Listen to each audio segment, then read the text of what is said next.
Hey everyone, good evening, or good afternoon, or good morning, depending on where you are tuning in from in the world. Thank you for coming to another episode of the Naomi Empowers Show. Allow me to introduce myself. My name is Naomi Empowers. I'm a transformational coach, consultant, and speaker, and I am privileged to be your host for this evening. The Naomi Empowers Show is all about creating a platform for entrepreneurs to share their wisdom and their knowledge that they have gained throughout the years of them being in business and just living life on this crazy planet.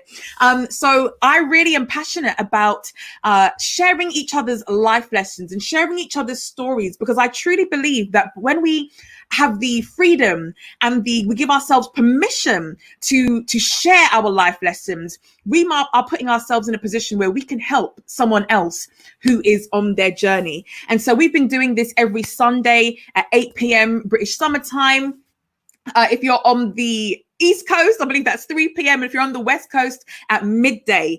So I want to just thank everyone for tuning in this evening. I'm going to ask, for those of you who are tuned in right now, if you haven't already done so, please go ahead and click the share button. We want to make sure that people are able to see this on the various platforms. So if you are on Facebook, go ahead and press that share button. If you're joining us on YouTube, go ahead and click that subscribe button, but don't forget to click the little bell to be notified for whenever we go live with an episode of the Naomi Empowers Show. Now, listen, this week has been, I say this week, it's been a bit up and down. Oh, we got Charlene. Hey, Charlene. Thank you so much for joining us. This has been a bit of a crazy day for me. I'll be honest. I was feeling a little bit low today, and it was just the weight of everything that's happening around the world really started to get to me. And so I had decided a couple of weeks ago that I wanted to put together a resource or something that could help to just bring a little bit of joy. I found that, if I was on Facebook, if I was on Instagram, if I was on Twitter, all these different platforms, I was being bombarded with negativity, with bad news, bad vibes, and it was really starting to get to me. So I decided that I wanted to create a free giveaway for my followers, for the viewers, for everyone who interacts with what it is that I have going on. And it's a free series. It's a 7-day audio series. It's called 7 Days of Empowerment. And it's your opportunity to be able to get some messages of empowerment and encouragement and inspiration voiced by myself, delivered straight to your inbox on a daily basis for one entire week. So if you're interested in taking advantage of that free gift, go over to my website and there will be a pop-up where you can put in your details, and those emails will start coming to you from tomorrow. If you're on my social media accounts, you'll see it somewhere in my feed, and you just click the link and you can subscribe and you can get my free gift to you. Anyway, that's enough about me and what I've got going on. I'm really excited today because I have the privilege of having a heart-to-heart with a really, really good friend of mine. We've been friends for many, many years, and I'm actually sure, and I'm sure she'll correct me if I'm wrong, in some strange way, I'm sure like we're distant relatives or something as well. Anyway, we will definitely get into that. I'm about to play a short intro to give you an idea of the person that you are about to meet. And I just want to advise that there are some clips in what you're about to see that some people may find a little distressing, things of a medical nature. So if you are easily offended, or if you are not able to stomach that sort of thing, probably turn away now. But you're gonna see a little bit of an intro into my good friend Shae, and then I will be inviting Shae to join us. So check this out. I had never really looked at who I was, who I wanted to be, how I wanted to impact the world in the same way as I do now until my cancer diagnosis. In 2010, I was faced with my mortality in such a kind of vivid and immediate way that it changed everything. Instead of looking at, right, this is what I want to do and these are the steps I'm going to do to make that happen, I started to think about the fact that if I was to die tomorrow, what would my legacy be,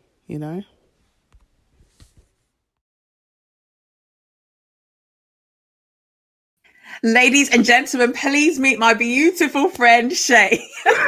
Beautiful and always unprepared. Hair's a mess. But hi. Hey, Shae, thank you so much for joining us. How are you doing today? I'm okay. Do you know what? Like you, I'm exhausted. I'm feeling overwhelmed by everything that's going on. Not able to verbalize most of it, but yeah, exhaustion. But outside of the exhaustion, I feel great. Yeah. Well, I'm going to dig a little bit further. Tell me, why do you feel so great? Outside of everything that's going on, what's happening that is making you feel great? Do you know what? Nothing in particular is happening to make me feel great. I think, as you heard a bit in my intro, one of the things I found is that things can't make me feel great or not great. It's much more about my purpose and things I might be excited to do. So later this week, I'm actually going into hospital for some major surgery. And what I've been doing today, you will attest to this because I've been sending you random pictures. But what I've been doing today is literally just going through stuff and not cluttering, because my house isn't particularly cluttered, but getting rid of old stuff, shredding, doing things in preparation for the week ahead and whatever, so that I'm prepared, and that makes me feel great. So it's tiny, but yeah.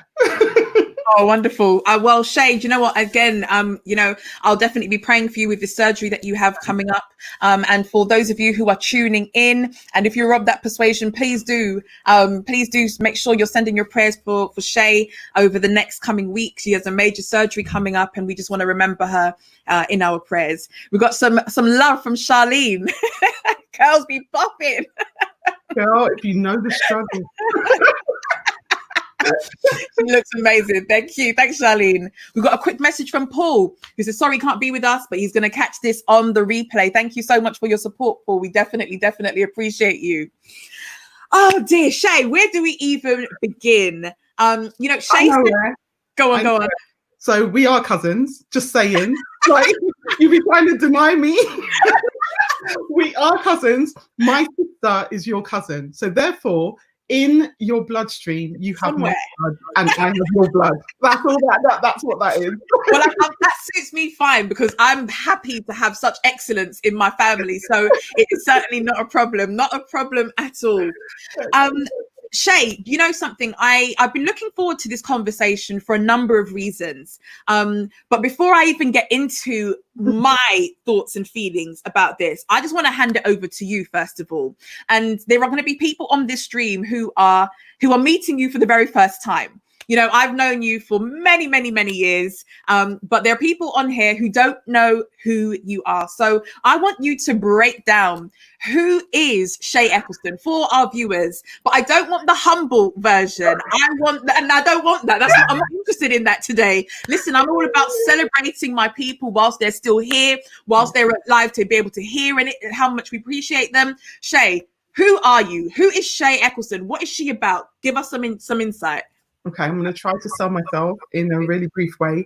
And I'm going to take your note of not the humble version, because what I tend to do is say, I do this, I'm great at it, but, not too great. So I'm not going to cut off all of those bits, and I'm just going to say, I am an author, a creative entrepreneur. I am a businesswoman. I am a friend. I don't know, it's so hard, but I am so much, and also so, I am a chip off the old block, that's what I am. Do you know what, I just am one of those people, and I think we have this conversation all the time, I am one of those people who was actually, and Paul gave me this term, a generalist. And not everyone can be a generalist. And this is why I find it so hard to kind of say who I am and what I am, because I do so much. And in each of the things I do, I put in 1,000,000%. That's just at the core of me. But fundamentally, I'm also a person, and you will recognize this throughout the stream. I'm a person who likes to be behind the scenes, not in front of it. So that's why I'm struggling, because I am genuinely, at the heart of me, I'm an introvert, but I'm an introvert who wants to change the world. So I don't know. I love it. I love it. And I want to just say, in terms of Shae being an author, like Shae is so many things. And if you are not sure, or if you don't feel like she gave you enough of an intro, I want you to head over to my Tia's jumped in. Can I be your friend? I want to be friends with an author. Tia, Yep. she is an amazing friend. Believe me, you'll be privileged to have her in your life. Trust me. You know, Shae is amazing. And I may be biased, but I don't care. Shae's amazing. And I want you guys to head over to my profile on Facebook, and you'll be able to read some of the things that I've shared about her, if you haven't already done that. And just in terms of, I just want to give you the evidence. Here, I ordered another copy, and it came in the post the other day. This is a copy of Shae's book, Sunny Days. You know something, I'm always really big about supporting our own. I'm really passionate about that. I think too often, and Shae, this is a conversation that we definitely have a lot. I'm seeing some jealousy happening in the comments. No new friends. Typical. You know, I've noticed that oftentimes we find it so difficult, it seems that way at least, to celebrate our own people who are doing amazing things. And oftentimes we feel that we have to look externally and outside of our maybe immediate network to be able to you know, to celebrate and to big people up. But you know what? I want everyone to take a close look within your own network, because we've got some incredible people within our network. Tia, you were saying you want to be friends with an author. Tia, thank you. Anyone you're are amazing. Well, Tia, she's great, right, guys? there is no exception to that. Believe me, I'm really blessed to have some amazing people in my life. And this is an amazing book. Do you know something? I've just thought about it now. Maybe I'll give this as a giveaway. We'll see. I'll think about it, but I might do this as a giveaway. We'll see how this goes. Shae, thank you for making time to be with us today. Thank you for being willing to share what's on your heart. Shae is one of the wisest people that I know, and I'm really looking forward to this conversation. So, Shae, I guess to get us started, this is all about life lessons. You're someone that I look up to for many reasons, and it would be too much to go into all the reasons why I think you're absolutely amazing. But I want us to start off with you letting myself and the viewers know, what would you say in your many years of experience, not just confined to being an entrepreneur, to being an author, I'm just talking about life in general. What would you say is the most valuable life lesson that you have learned whilst on life's journey? I would say that one of my, you know, say I had top 5, because today it might be this, tomorrow it might be something else. I think they all move around. One of the most valuable things I've learned on my life's journey is to not tell people what they must do. The word must is always something that I'm very careful about how I use. And when people use it with me sometimes, is it you must start caring for yourself in a kind of loving and caring way, or you're telling me that you would do this in my situation, and so therefore it must apply to you, right? And so one of the things I've always learned to do is to not judge others by what I would do if I was in their position, but just to listen and just to be present in that moment, even if I have something to say, even if I have advice, or even if I have a feeling about how they're, you know, what they're going through. I've just learned that it's not my place to tell them what I might do, or it looks like I'm crying, guys, my eyes stinging. Tell them what I would do, or, you know, how they should handle something. That's been a big thing for me, because when I was coming up and in my early years, and right up till my 30s, by the way, I'm 21. I had a lot of that. And I had a lot of people trying to kind of manage and direct and tell me what I should do from their perspective. Okay. When I found my feet, I realized that actually, had they just been present, I may have to figure it out a lot more quickly. So yeah, I would say that. Okay, there's a lot of different ways that we can take this. And I guess really, I just want to know, I think I want to dig a little bit deeper into the situation or the circumstances around you actually learning that lesson. It sounds like a great story. And so, and I know you're a fantastic storyteller. So I want you to break it down for us. Tell us the story. Why? What happened? What came about? We've got someone in the comments here. Shernese, I hope I'm pronouncing your name correctly. Saying that's great advice. So Shae, break it down for us. What happened? Tell us give me the background, the story. How did you get to that point where you actually learnt this lesson? What happened? I'll be really honest. There was no one thing. Okay. Because of the way I came into the world, and what I mean by that is, as I said, I'm an introvert, and I kind of, you know, she's gonna murder me. But my mum had me when she was really young. You know, she wasn't with my dad, that kind of thing. And so I came into the world in a certain environment, which wasn't necessarily negative or anything, but I came into the world in a way that made me the introvert, or made me the kind of person that I am. And so growing up, I was in a family, my family's huge, and I was in a family that were the opposite to what I am in terms of being an introvert or that kind of thing. And so Mummy ain't happy. YOU''RE. But yeah, so I grew up, you know, I kind of grew up in that way. And so all of my life experiences that I went through, whether positive or negative, and I went through a lot of negative experiences, impacted the next one that I would go on. So if I had a negative experience and it impacted me really negatively because I felt kind of isolated and alone, that would then impact my next experience, which would also be negative because I didn't have the confidence to deal with the last experience. And so that's what I mean. It was a knock-on effect of a bunch of different things that ultimately culminated in me getting to the stage, and this was after my cancer diagnosis in 2010. So this is a bunch of years. Yeah. This is a long period of time. This is most of my life.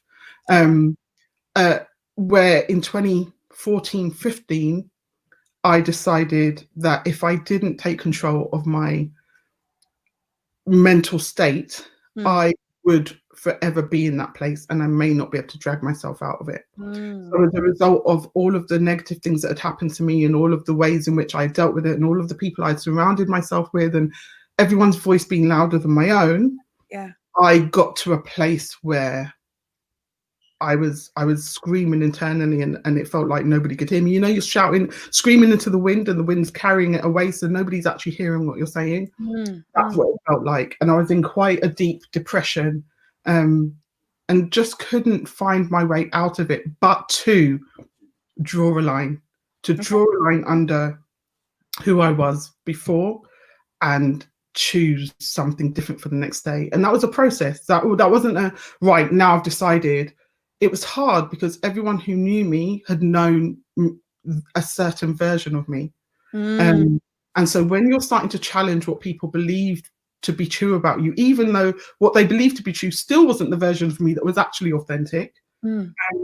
But when you start to challenge what people believe of you, it can be hard, because when you've given people so much power over your life, they push back. So you end up kind of in this place where you're like, I don't want to argue with you and tell you who I am, but when I tell you, you're not hearing me, and I need to do this. I need to get through this. And so my purpose at that time in my life was just to get through to the next day. And I'll be honest with you, I had my mum and I had my best friend Siobhan. Shout out to Shiv. She's a cop in New York, so she's probably on duty and working at the minute. But if it were not for them, do you know what I mean? I would not be here telling this story. Wow. So, yeah. I want to get a bit deeper, if you don't mind. And if at any point, you know, you're not comfortable with answering anything, you know me, you could just tell me, shut up, Nay. Just want to bring one of the comments, such as shared journey for many. I'm sure many people who are on this stream now, or whether they're watching live or on the replay, will be able to relate to what it is that you're saying. I think about some of my own experiences even. I went through, I think, something similar in principle. And, you know, I've shared it before on this platform. You know, I grew up being the pastor's daughter. and so about church, and church was a huge part of my life then. And it was almost like, everyone felt that they had the authority to to speak about what you should be doing and what you shouldn't be doing. And if 10 children are running, but you are part of the 10, because of who your dad is, you get called out because you shouldn't be doing that because your dad is the pastor. And so that pressure meant that I became a chameleon.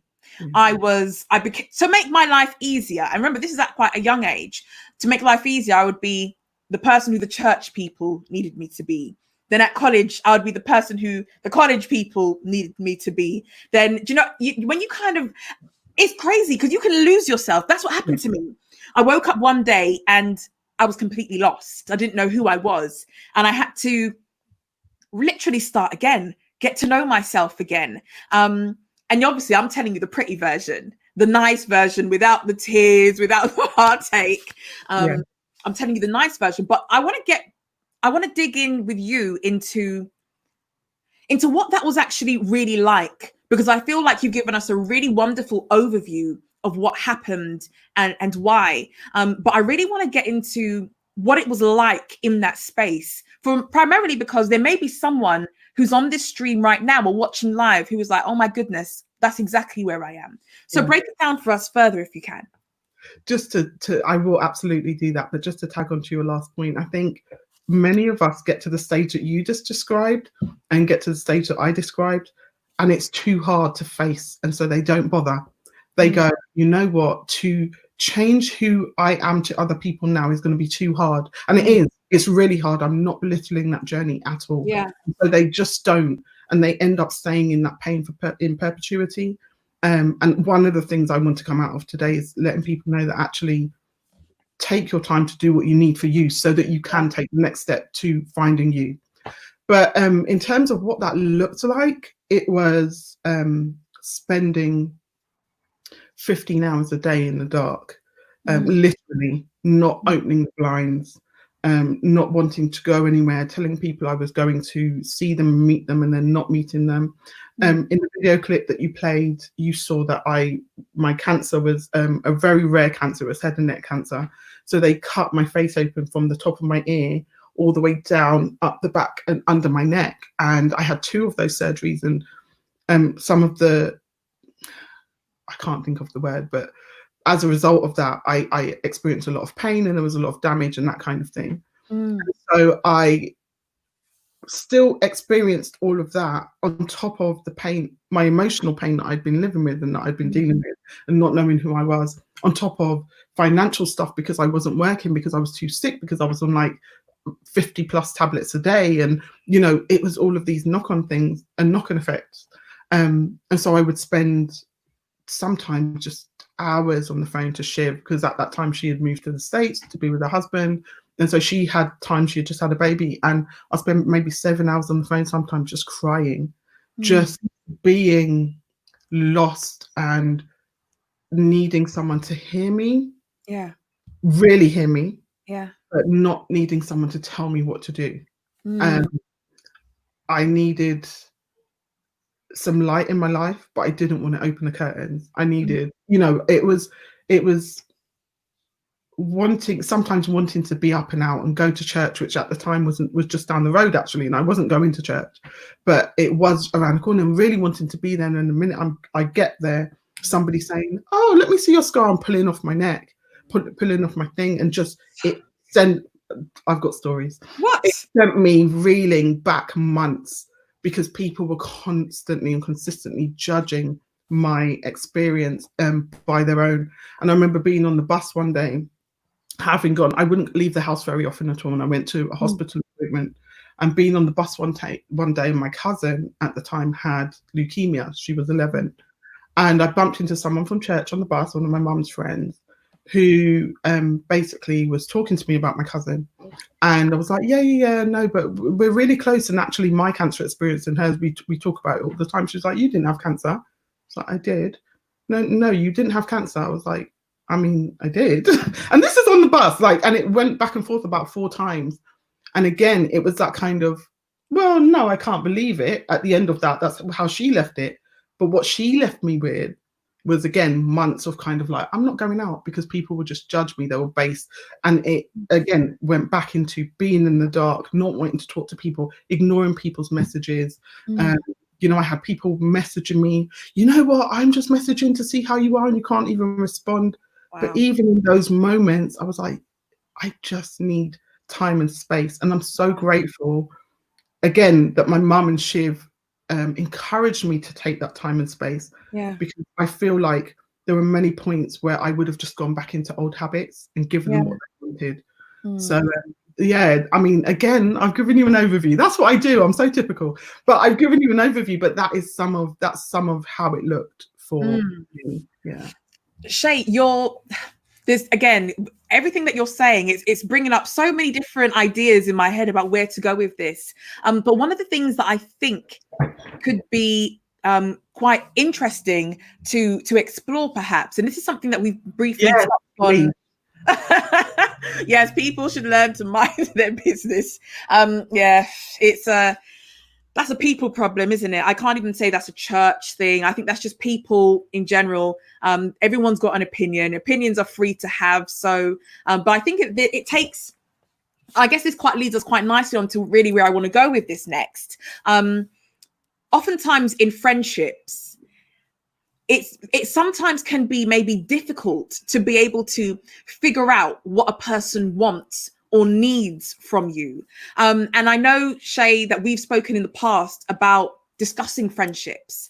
And I just want to know, when you were going through that time, you've mentioned someone on the bus, you know, talk to me about how your friendships were impacted. You've mentioned Shiv, you've mentioned obviously your mum. Those are really, really close relationships. Yeah. But let's say people maybe that were somewhat on the fringe, or maybe just people that you knew, acquaintances or what have you. How did they interact with you? And yeah, I'm interested in that theme of friendship and how it plays out in this dynamic. That's also a really deep one. I'll tell you why, because the cancer, that diagnosis and that experience and that depression and all of those things, again, they didn't actually just come from my cancer diagnosis. They came from a range of things that had been happening over time and throughout my life. And actually, I've always had significant health problems. So it's been a problem, and I've been judged for that in many different ways over my life anyway, and other things, right? Yeah. So what I found is that the range of friends that I had would treat me in, I mean, thank you, but you have no choice sometimes. But the range of friends I had would deal with it in different ways. So I had a WhatsApp group that I was in at the time. And one of those friends in that group, I used to sometimes share how I was feeling in that group to say, you know, actually, guys, I'm really struggling. I think that I'm going to be selfish. I need to start being selfish with me. Yeah. And one of the friends in that group completely misconstrued what I was saying and suddenly went into the defensive kind of mode of, you've never been selfish in your life. You can't be selfish. This is ridiculous. You can't do that. You can't do that. You can't do that. You're not a selfish person. You wouldn't know how to be selfish. And it just, again, became this overwhelming thing of, actually go and look up what selfish means, and go and look up self-care, and go and look up all of these things, and then understand that I'm telling you that I'm broken. And that in order to save me, I need to focus on me, you know, and I had that kind of thing. I had other friends who I would message. I messaged one friend in particular, and I was like, oh, they think it might be cancer. This is what's going to happen. And I don't think I heard from him for 9 months. And that was a really good friend of mine. And it was just a series of different responses from different people. But what I noticed and what was common was that all of their responses were about them. And that's my fault. I tell you why that's my fault. It's because in the past, I had always allowed my stuff to be about them. Yeah. And so, of course, why would they change the pattern suddenly? Because it's so detrimental. You taught them how to treat you, in effect. Absolutely. And so I made it harder to kind of retrain them to respect that I knew what was best for me. And even if I didn't, I would figure that out, you know? So yeah, I had a bunch of different friends doing different things, and some who, the ones I appreciated the most in terms of what they would do were the ones who would just send a message without asking me to respond. Yeah. I'll give you an example, completely outside of this. During this tense time of life right now, 5 members of my family contracted the COVID-19 virus. My mum and my aunt in particular got really, really sick and were both hospitalized at different times on oxygen and whatnot, and it's hard. They're still recovering now. It's a long-term thing. It doesn't seem to want to let go. And I have had a range of messages, hundreds of messages probably over this period of time. I'm sure. Some of them, you know what, Shae? I'm just thinking of you. Simone, I think of Simone actually. Shae, just thinking of you, just letting you know, thinking of you. Others, hey, what's going on? How is everybody? Tell me everything. When you update them, okay, keep me informed. You want me to keep 100 people informed on the same thing whilst I'm going through this thing, you know? And it's that kind of experience that I found became a pattern. You wanted me to, thank you. You wanted me to put in all of the effort when I was the one drowning. Yeah. So, I mean, I did have good friends. I did have people around me who were supportive. But, you know, one of the things about me, and this can sometimes be to my detriment, is that I don't expect anyone else's life to be altered because mine is in a place of transition. So I don't expect friends. I don't expect you to give me what I need. It would just be nice. Like, I know what I want or what I perhaps need, but I'll never expect it from you. So I will never judge you for not being there for me. The most you'll get from me is me busting jokes saying, when I needed a neighbor, were you there? But that's the absolute most, because actually I've learned that expectations are, I don't have an appropriate word. Yeah. It's those sorts of situations, Shae, can really have such a profound impact on how we then start to view the world. So, you know, I will have my opinion or my perspective of how the world works and how friendships work and how we're supposed to interact with people. But if for an extended period of time, the treatment that I receive is unkind, even if it is not intentional, if my personal space, you know, whether it be virtually, whether it be, you know, in person, is not respected, that's going to have an impact on how I start to experience life around me. It's going to start to maybe even shape the way that I think of people. I want to know really, like, what has been the long-term impact, let's say, of what you've been through and what you've experienced? I think what I will say is I totally know where you're coming from. I think in the beginning I battled with the kind of notion that people will be people. Do you know what I mean? Well, you know, I've never been you've hurt me, so I'm going to get you kind of person. You want that person, visit my best friend Siobhan, who will fight all my battles, who's ready to go at a moment's notice and have to, you know, calm down. It's cool, I'm cool with it. But fundamentally, I think one of the things I chose to be, and I in the same way that can shape who you are and shape your kind of your destiny almost, I've also chosen to be a certain way. So not to be bitter about it and not to hold it against the world, and to see the world as broken rather than out to get me. I think if you kind of process in those ways on a regular basis, that too can become a perspective that is a habit, as opposed to it be. I cannot stomach negativity, and that doesn't mean I can't be negative. Girl, I could be calling you up and moaning all the time, but it does. I cannot stomach it in an innate and kind of persistent and consistent way. I just can't, and so I remove myself from it. And sometimes I don't. It's not a sharp action. I'm gone. It's I'm just going to be quiet because I cannot. And I think lots of people don't understand that kind of visceral feeling of I can't do this.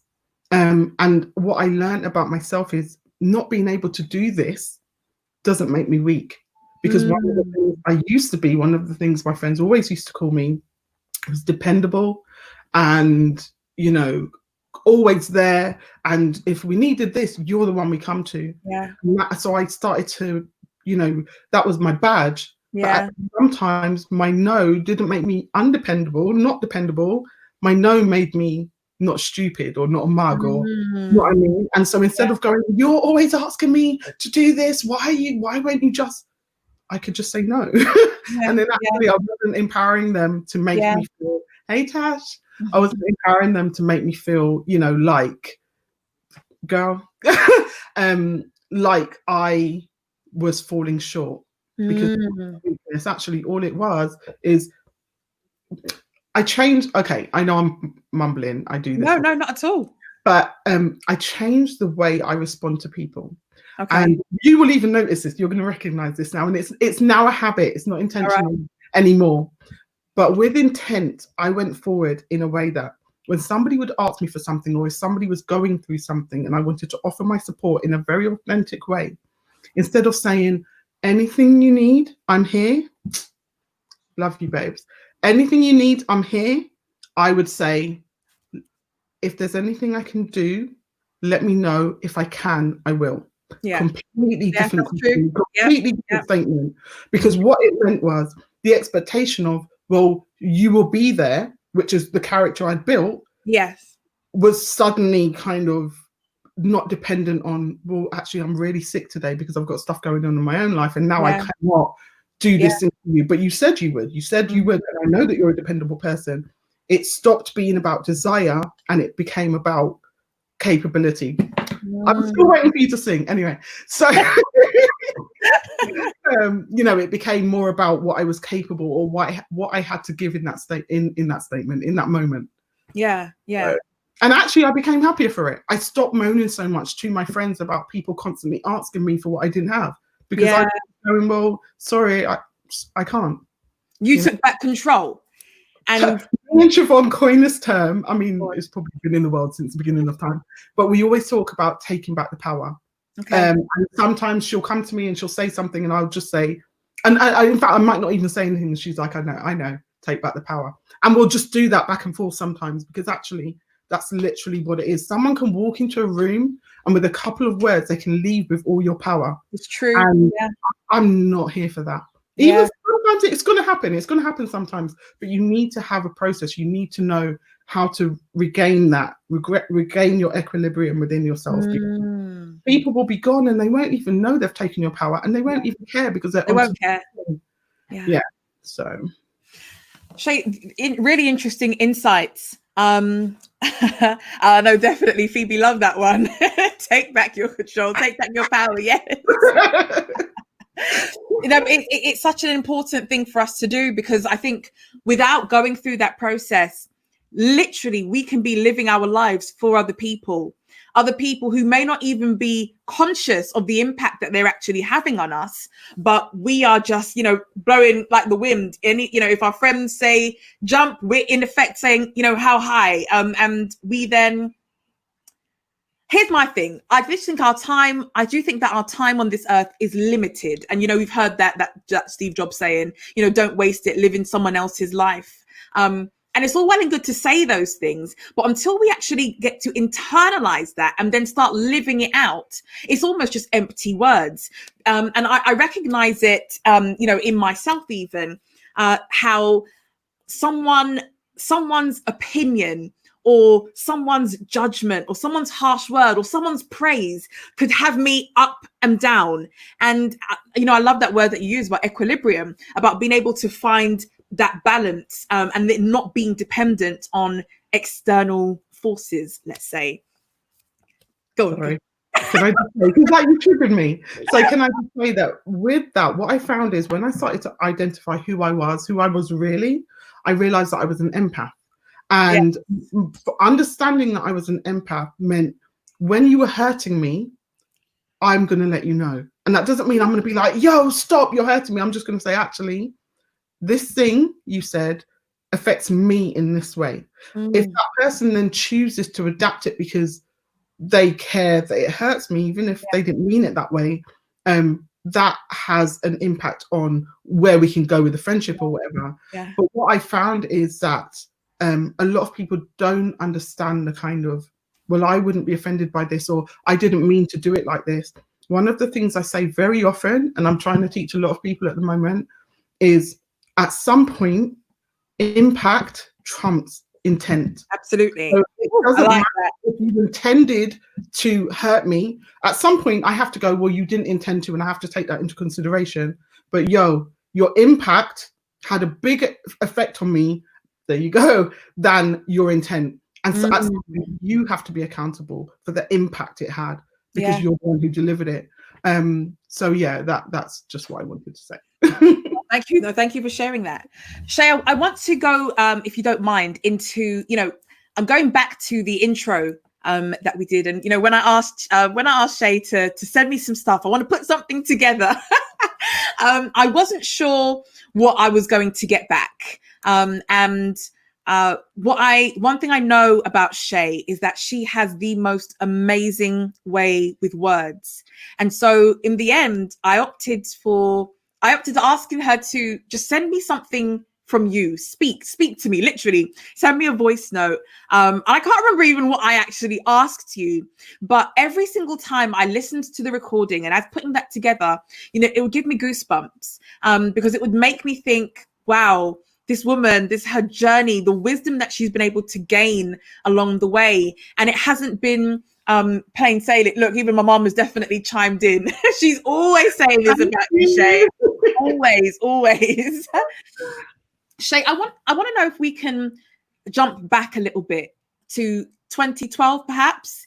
That's when your diagnosis was, correct? 2010. Okay. Back in 2010, I really want to know how, during that time, I know that there have been a lot of things that have compounded to help teach you the lesson that you have, that you've learned. But I want to know if it's possible for us to just isolate that time. And you talked a lot about legacy, and how you would be remembered, in effect.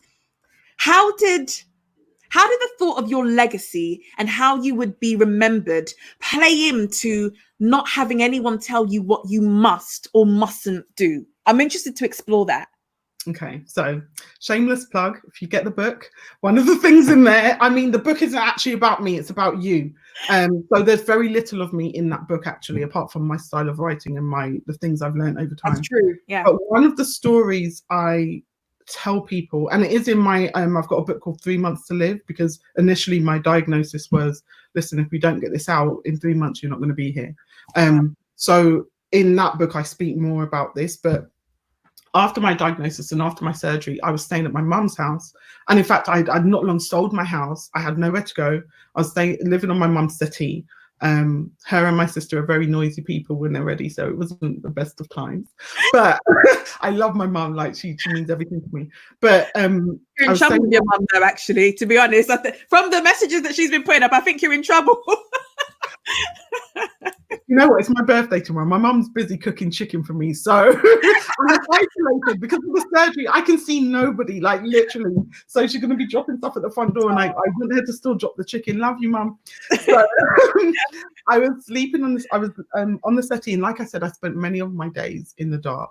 My mum would leave for work in the morning, and she would, tell me open the blinds, and I'd be like, yeah, okay. And she'd come back from work at 7 or 8.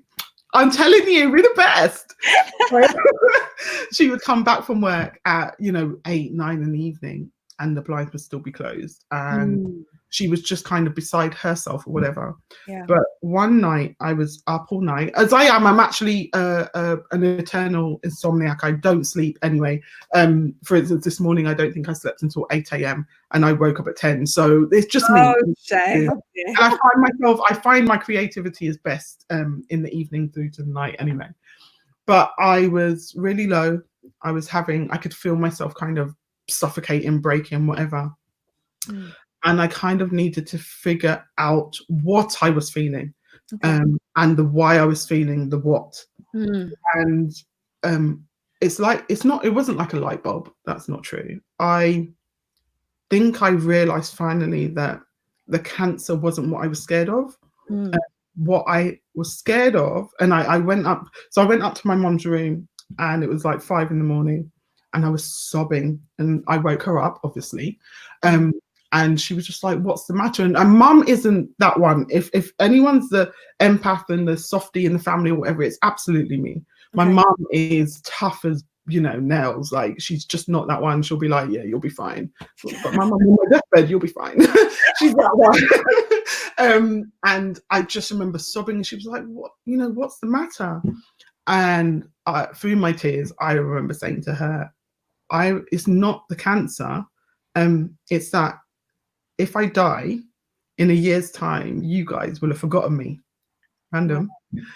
And she was like, no, like that makes no sense, kind of thing. And we started having a conversation. But that didn't last long, because I kind of pulled myself together. But the thought of it was still in my head. And I kind of was thinking that literally was my thing. I don't want to be forgotten. And it wasn't because I want people to remember me, Shae. I wanted the work, because I've always been drawn to doing good in the world and making sure that I'm helping my fellow, being my brother's keeper. And just like I will constantly promote and support people who are doing good things. So with you, I'm like, I think you're amazing. I will constantly back it, even not in, I don't need to be doing it in the light. I don't need everyone to see, oh, I'm supporting this person. I constantly go behind the scenes, and I'm like, actually, I think you're great. Keep going, that kind of thing. Yeah. And that's true. That's facts. This is not just talk. Shae's been consistent over the years. If there's one person I could say who's just been that consistent support, that's consistent cheerleader, Shae's definitely you. Yeah, I know how valuable that is. And so if I believe in someone, I'm going to make it, known. By the way, I'm not crying again. For some reason, my eyes started stinging. Anyway, probably hay fever. I'm not even reading it, Mum. I refuse. Can I just say, my mum is hilarious. She's one of the funniest people I know as well. Like, she's not okay. But well done with the spelling. By the way, me joking with the spelling, she's actually she's a social work lecturer. She's a big woman in the world. So yeah. But what I realized is that my do you know what? I may as well just make it look like I'm crying, because then it will be a better episode. Yeah. So what I realized, I'll show you're making me laugh. What I realized is that basically, because I've been trying to do good in the world and it hadn't yet come to fruition. So I sold my house 2008, 2009. I gave up everything, started, shut up, just because I sent you something on Instagram yesterday telling you spelled it wrong, shush. I started my business in August of 2010. Okay. And I was diagnosed in November of 2010. So nothing was going the way it was meant to go. Yeah. And I've been trying to do what I want, do something good in the world. And so I was like, all the things I had planned, for whatever reason, hadn't yet come to fruition. And so therefore my footprint wouldn't be there. It wasn't actually about me. I don't care about you remembering, yeah, Shae, we had a good laugh. Do you remember that time?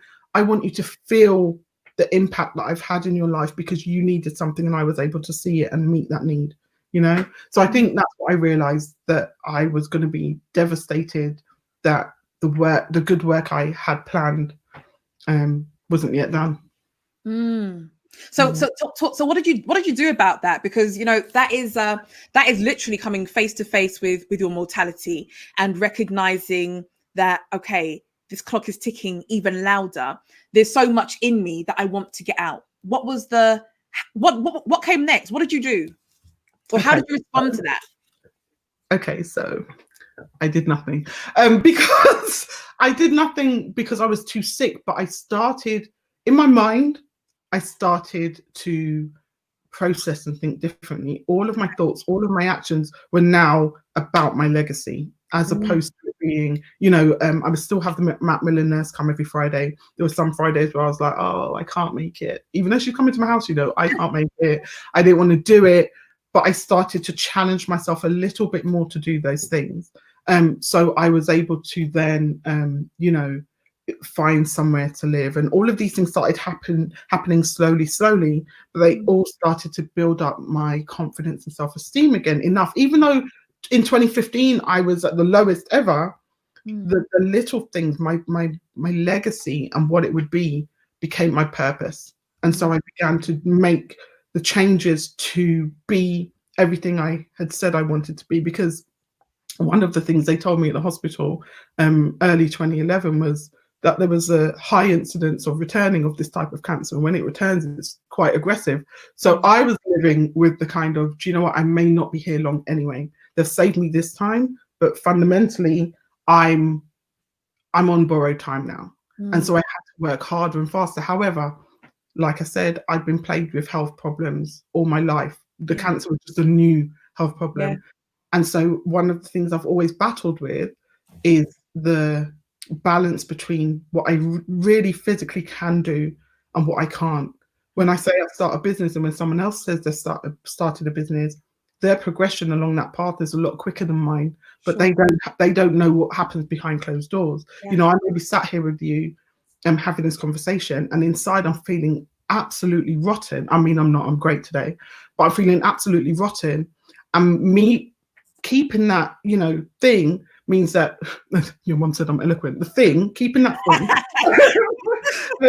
means that actually at the end, I might go home, close the door and collapse behind it for a week because I don't have the energy, because my health, you know, and because of health inequalities and being judged and being by the medical professional, whatever, and not being treated as someone who should be validated in that way until way too late. I had all of that stuff to deal with. So I kind of was battling between, no, I know my value. I know that I'm great at this. I know I'm a great writer, for instance, but no, somebody else is probably a better writer, or I can't accept this job.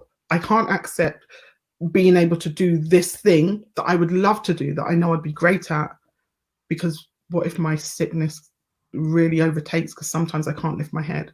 And it was a battle between believing I could and trying to convince other people that I was worthy of that, because there would be times when I couldn't, you know. That probably makes no sense. No, it does. It makes a hell of a lot of sense. Shae, I want to know, because I'm keeping an eye on the time. I went way over last week. I want to know, we talked about you being in that dark room and literally being sat for hours and hours in darkness. I am going to make some assumptions and you can tell me if I'm wrong. I'm assuming that is not your reality anymore, in terms of having the need to just sit in pitch black for hours and hours on end. Or is it? I would say in the physical, not so much. I think what we do when we start to heal is we find our own version of that. Because one of the things I say to people all the time, and I speak to hundreds of people around the world often. I travel up and down the country with the NHS as a, you know, delivering training to them on how to better listen to patients and that kind of thing. So I now have this voice or whatever. But one of the things I always say is, as much as I'm talking about being in the dark and wanting to be in the dark and staying there, we see that as a negative thing. It was part of my healing. I had to be in the dark for that period of time. And so although I don't need to physically sit in the dark anymore, I know when I need to cocoon. I know when I need to do something that gives me that space again, so that I can, you know, I was going to say regenerate, but maybe people don't watch Doctor Who because I'm a geek. But, you know, kind of so that I can just I can take a moment so I never get back to that place. Because one of the things I told myself is that I would never go back that low. And so I recognize the signs for me of when I'm getting to that place. And some of those signs will be that I'm just feeling extremely overwhelmed. I'm just feeling, absolutely. I'm just feeling so sad, you know, different things, which I think I will always experience some form of depression now. But it's just that I know what I need to do and I know how to manage it. And I don't allow other people to come in with their perspective on what I'm feeling or why, because actually the people who really know my story. So if you speak to Shiv, and she's like, I don't know how she's been through. I don't know how she's here. And what I did a lot in my life is I explained a lot. So I would tell people, no, this is this because of this. And I found one of the most powerful things I found for myself is when I stopped explaining. I don't need to explain to you. If you come at me in a certain way, we may end up in a conversation where I happily explain my position to you, but you are not owed that. Mm-hmm. And I was explaining to everyone, even if they didn't ask, because the minute they judged me, I needed them to unjudge me. So I needed to explain why you shouldn't be judging me. And that just, it was dumb. No, but So, Shae, I don't want to say it's dumb. And I'll tell you the reason why. In fact, I want to ask a question. Why did you feel that you had to explain yourself? So the reason I'm asking is because I know for some people, they will jump to explain away whatever's happening, or they want to be unjudged because ultimately they just want to be liked by everyone, or they want to feel accepted, they want to feel understood. What do you think was your motivation for feeling the need to explain yourself really to everyone, whether or not they asked?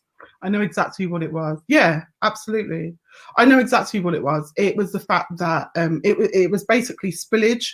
It was extra from the fact that when I was growing up, and this is a literal explanation. When I was growing up, I had really bad period pains, and everyone around me told me, oh, "It's period pains. You'll be fine." Blah blah blah blah blah.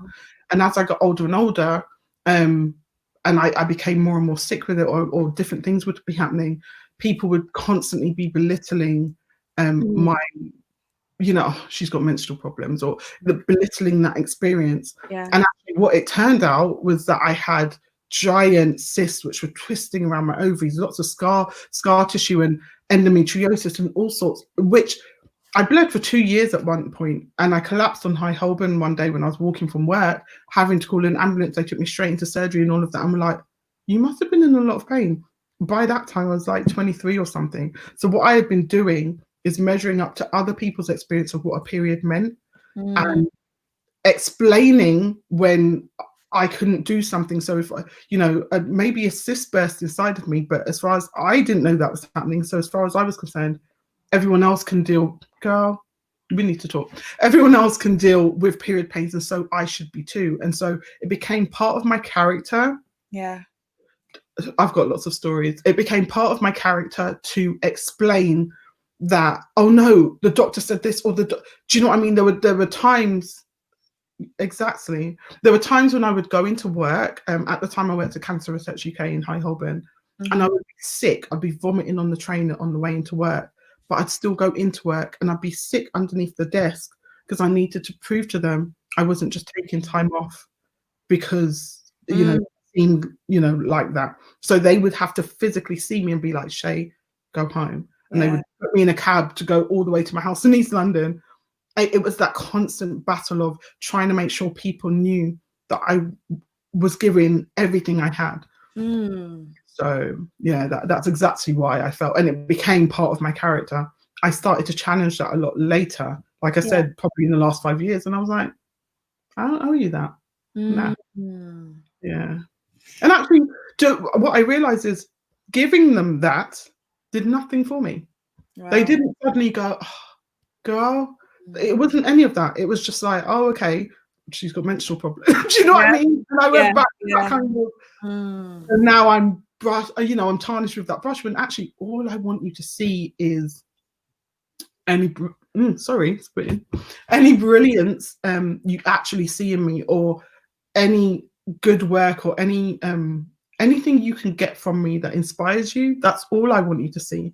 And if you like me enough to be my friend, I want you to respect me as much as I respect you. And that doesn't mean that the things that you do, so it doesn't mean we have to do the same things for each other. So just because I might be able to bust joke with you, Naomi, girl, you showing your bra, blah, blah, blah, blah, blah. But maybe that doesn't work for me. Does that make sense? Maybe you can't bust that joke with me because for whatever reason in my path, that won't work. I mean, it absolutely will go. But you know, I've been trying to stamping the whole time. Yeah. So for me, it's not about the equilibrium of friendship in the sense that you have to do unto me as I do unto you. Respect me and I'll respect you, and that's when we're going to be good. Because I know that being an empath and being a much more sensitive to certain things, in the sense that I get other people's perspective a lot more than maybe some in the circle, also has me judged a lot of the time. But I just don't care anymore. We got a comment from Phoebe. It becomes tiring trying to prove yourself.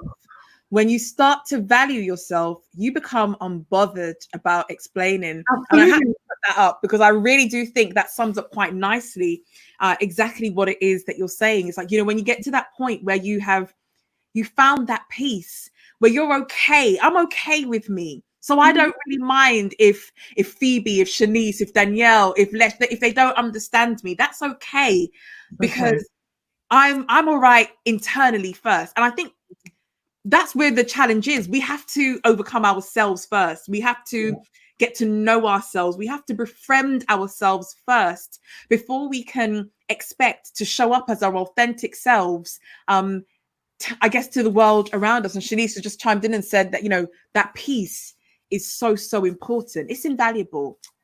Shae, I've got a question for you. Gosh, the time always goes so quickly. The same thing last week. Like, you just feel that you haven't even scratched the surface, and then it's like, wow, time's up. Shae, I really want to know if you had to give a word of encouragement, perhaps, to someone who maybe was in the same place you were many, many years ago, but they're dealing with it now. Or let me rephrase that. If someone has just joined us maybe right now, or they, I don't know, they've been distracted by whatever, and they're only really paying attention now. Charlene is making me laugh. The show needs to be 2 hours. Listen, do you know how hard it is to keep my children at bay for the 1 hour? Listen, I've been hearing them outside this door, you know. I'm thinking any minute someone's going to just bust through the door. But Shae, one message, if you had to just, you know, again, talking about legacy, if there was one thing, let me just bring in this comment. When I stopped caring, I stopped doubting. And when I stopped doubting, my life began. Absolutely. I really like that. Absolutely. Shae, one message if you had one message, if you had to sum up everything that you've said, and the people who are watching this live or on the replay were to take away only one thing from today, what would you want that to be? What would you want them to leave with? Okay, well, first of all, if you weren't paying attention, you're rude. But secondly, I think I would just say you have to know what's right for you and do what you need to do. Healing is different for everybody. Do what you need to do in your time. Don't allow anyone else to tell you to pull your socks up, because it's time. You will know when the time is right to pull your socks up, and whatever that means to you. Pulling your socks up may look different to person A to what it looks like for person B. So absolutely do you, basically. And I'm gonna cheat, because, you know, this is supposed to be one, but you've just triggered something else in me. How do you give yourself permission in practical terms? Because again, we hear this about, you know, do you be yourself, and we hear these things, and it's easy for us to say sometimes, but how do you, if you don't know how, like if I've never given myself permission to be me, and maybe I don't even know who I am, how do I break from this negative cycle of allowing other voices, other opinions to shape and determine the path that my life, you know, I take on my life? How do I quieten the noise, and how do I literally do me? What does that really mean in practical terms? Okay, so again, 2 answers. Firstly, you buy Sunny Days, because I tell you how to do it, like practically in that book. And I'm not actually trying to plug. I genuinely, that's what the whole book is about. It's about how to find and maintain your sun, your personal Sunny Days. But the second thing I would say is, this won't work for everybody, but for me and for a bunch of us in the world, it's about a feeling. It's about that visceral thing of, actually, am I enjoying this? Do I like this? Do I like the way this feels? And once you start to really listen to your body, your heart, your mind, your soul, you can then start to figure out what you do and don't like, what you do and don't want for yourself, what you want to achieve. And those things start to form a picture of what you will and won't allow, either from yourself or from other people. It's much harder to kind of put it all into one neat space, because actually it's not. The whole finding yourself and how do I know how to listen to myself is actually a process. And it can be a long one, and actually it should never be one that stops. It should be a continual process till the end of time.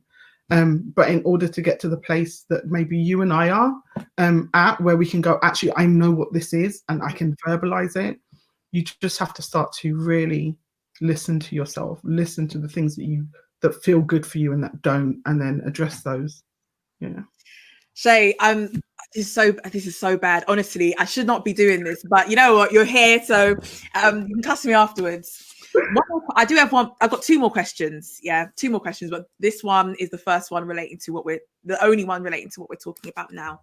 You spoke a lot about, being driven by your purpose, and I really want to know, and I know that there'll be someone who's watching this, whether live or on the replay, who is thinking, I don't know how to find my purpose. I don't know what my purpose is. I don't even know if I have a purpose. I just want to get some wisdom from you about that, especially because you've talked about how your purpose played such a big part in you being able to heal, to be able to create, to be able to give us these wonderful gifts to the world. How does one actually find their purpose? Something coming from Phebe. There you go. That's the answer. Yeah, that's the answer. Follow your gut.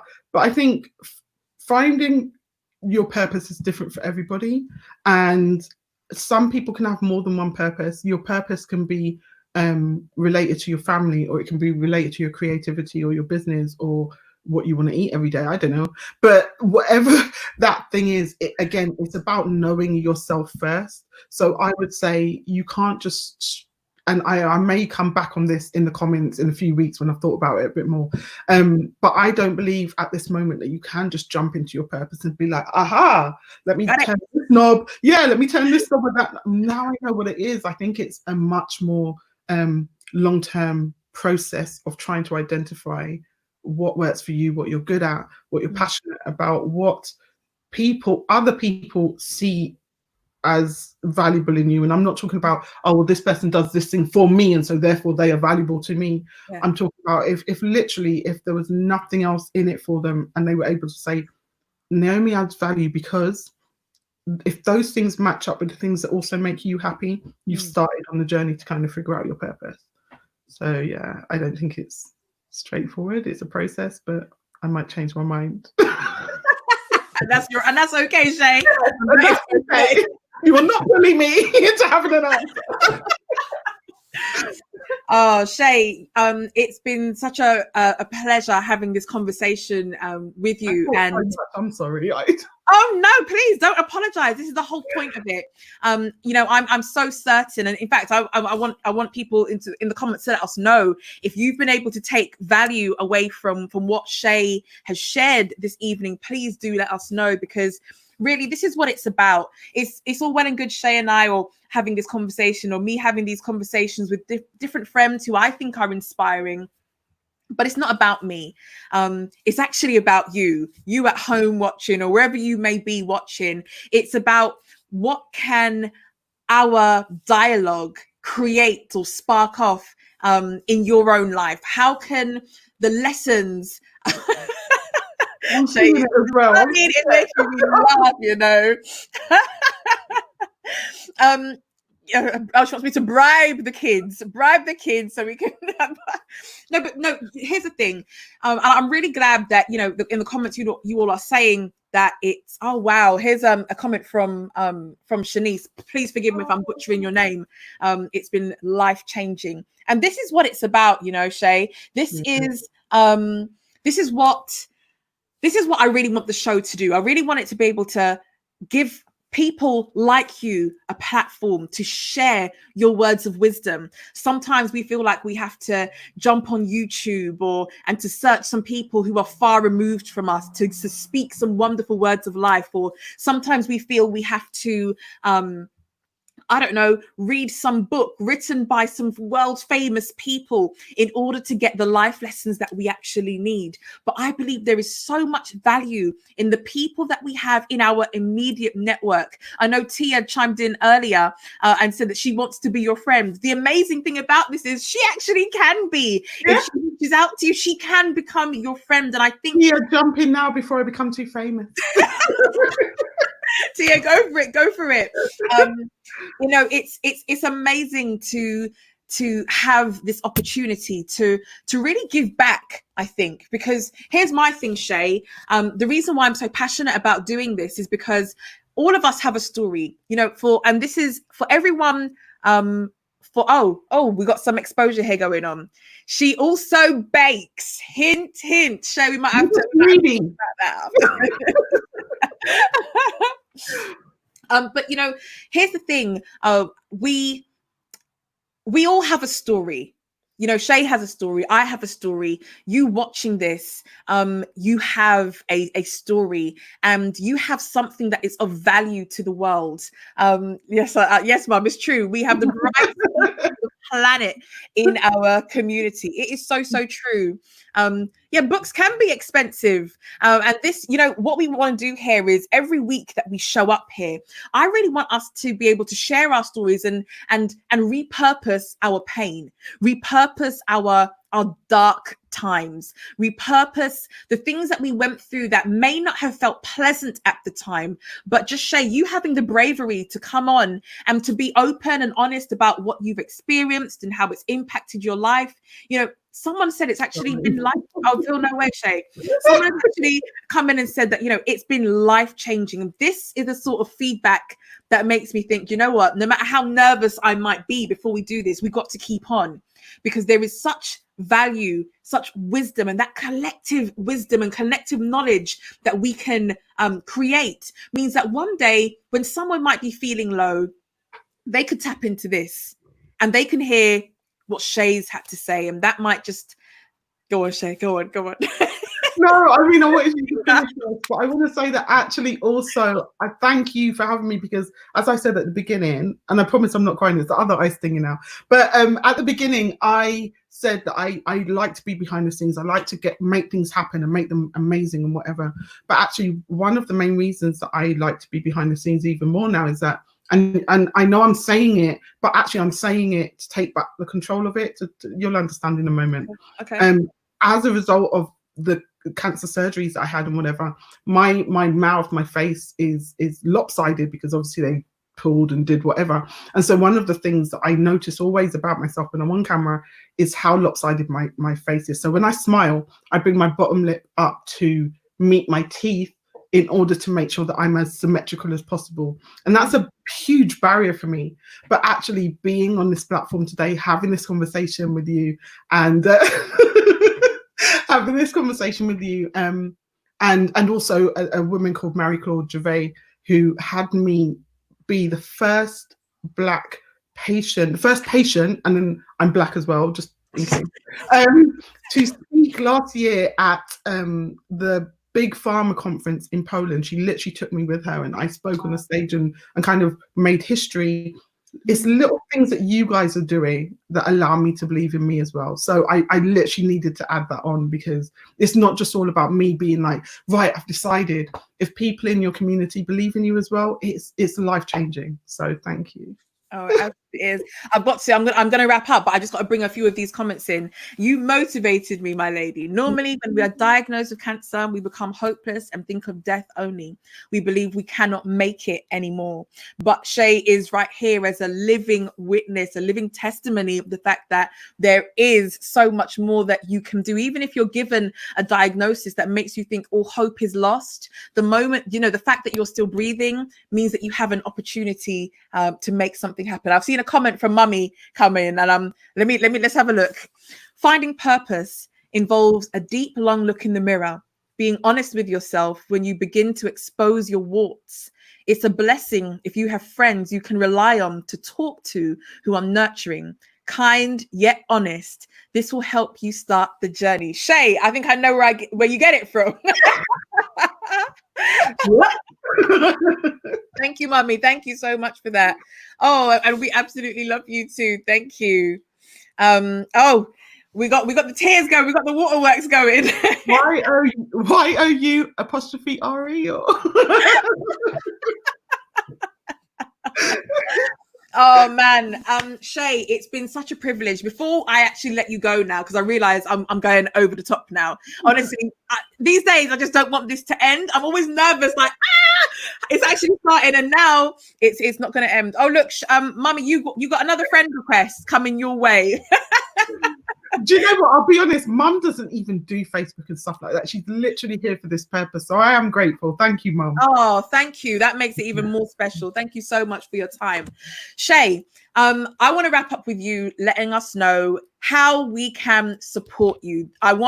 Listen, plug, shameless or other. Look, this is it. Keisha has come in with the question. Thank you. You have preempted exactly what I was about to say. Shae, give it to us. How can we connect with you? How can we support you? How can we purchase your books? Not even just book. This is the one that I've got, but how can we purchase your books? Give it to us. Let us know. So there are a bunch of places that I have content and stuff. You can go to shaeeccleston.com. That's just generally about me, some of the services I have. You can go to teespring.com /A True Story Apparel. I have an inspirational apparel line. So if you guys are interested in that, I was going to wear it today, but I'm hot, so I didn't. So I've got an inspiration apparel line. You can go there. You can go to atruestory.co.uk, which is basically my storytelling site. I try to gather and collate your stories to kind of not reinvent them, but show you just how powerful you are through your own experiences. I also have, you can go to Amazon to get the book. So just type Shae Eccleston or Sunny Days into Amazon and you'll be able to get it there. It's also on Apple Books. It's also on Kindle. You can also get it on shaeeccleston.com. And then finally, probably not today, I was doing some updates to it. So the Dream Days experience is something that you can look up, which is basically I've got under the Dream Days experience umbrella. I've got the Dream Days Academy, the Dream Days Network, the Dream Days Collection. I've got a bunch of Dream Day stuff, and Dream Night stuff is coming soon. But if you go to YouTube and type in the Dream Days Network, that is my YouTube channel. I put out some content. Most recently, we did some stuff about vulnerability in our community. So I think that's everything. Yeah. I was going to ask the same thing. I'll do it afterwards. Yeah. I told you she does so many things, and she does them all with such a high degree of excellence. Please, Shae, in the comments, we need the links so we can all support. And please, and I started off with this and I have to end with this again. Let's support our amazing people that we have within our network. Like Shae does some of the most amazing things. Charlene has also informed us that she also bakes, and I noticed she didn't put that in there. But we've got some amazing people in our community. We've got some amazing people that we are connected to. Let's support our people as they are on the come up. Let's support our people as they are rising. Let's not wait for the bigger world out there to affirm them before we start applauding and celebrating our own. If your friend has written a book, go and buy the book. If your friend has released a podcast, go and listen. Sorry, I've got a podcast. That's true. Yeah, that's true. I'm stuck to let down. Honest participants only, where all good podcasts are. So yeah. So please, all the links are going to be in the comments. Let's go and support. Let's support. Let's share. Let's celebrate. Look, this is how we build our community. When we start to value what we have amazing talent. We've got amazing resources. We've got amazing gifts within our community. Let us continue to support one another, to champion one another, to sing each other's praises, to be each other's biggest cheerleaders, because this life isn't easy. And as we've seen over the few weeks, there is a lot that is against us. And there is a lot that we have to overcome. There's a lot that we are battling. But I believe that when we band together, that when we support one another, when we stand in unity side by side, we are so much stronger. We are so much more powerful. And we can have such a profound impact on this entire world. So I just want to put that out to you. I'm going to be saying that every single week. Go out and support your people. They are doing amazing things. Don't wait for everyone else to applaud before you start clapping. Be the loudest one from now. Right. I think I'm going to shut up now. I've done a lot of talking. Shae, it's been an absolute pleasure having you with us this evening on the Naomi Empowers show. Thank you for your time. Thank you for your honesty, your transparency. Guys, please go connect with Shae. All the links are going to be in the comments shortly after we finish this broadcast. Thank you all for your time. This wouldn't be anything if you all weren't here to support and actually make this a reality. We'll just be us having normal conversations that we have.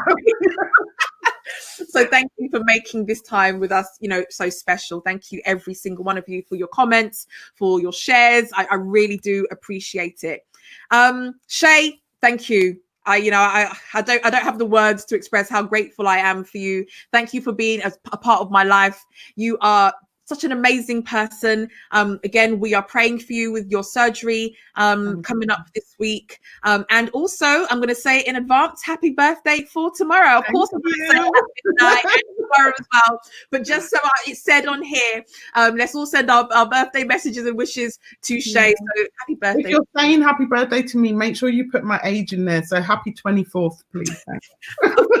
One earlier. What happened? You ain't ready? Old age. Ladies and gents, thank you so much for your time this evening. It has been an absolute pleasure. We are going to be back again same time next week with another episode of the Naomi Empowers show. I've got an extra special guest all the way from LA coming in next week, actually. So stay tuned. Shae, thank you, and thank you everyone for tuning in, and looking forward to connecting with you all again next week. Thanks everyone. Bye.